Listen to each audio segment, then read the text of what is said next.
čtení Božího slova. Navštívování, ne navštívování jako jenom pasivně, ale z lásky pomáhej, aby církev tvoje rostla.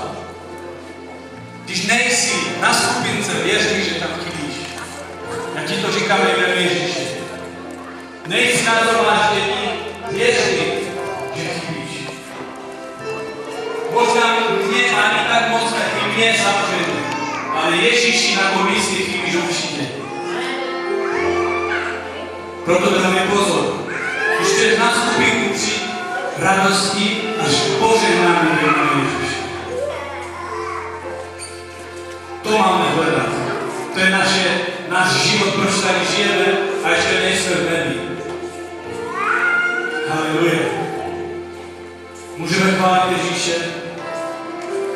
Můžeme se modlit. Amen. Haleluja.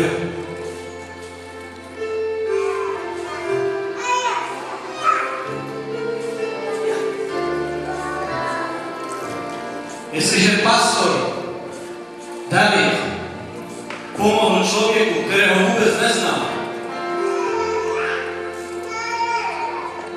a my tyto lidi známe, Davida, Katrin, ty znáš mě, já znám tebe, nemáme více pomáhat jeden druhému.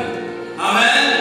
Když umíme pomoct jiným, který neznáme, o to víc máme pomáhat jeden druhýmu. Haleluja, stát jeden druhýho.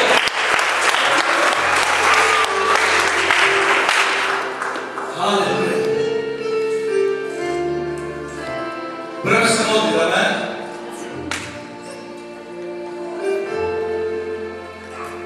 Chváliči, můžete, poprosím vás, pojďme, budeme uctívat Pána. Haleluja. Věřím, že jsme tady připraveni.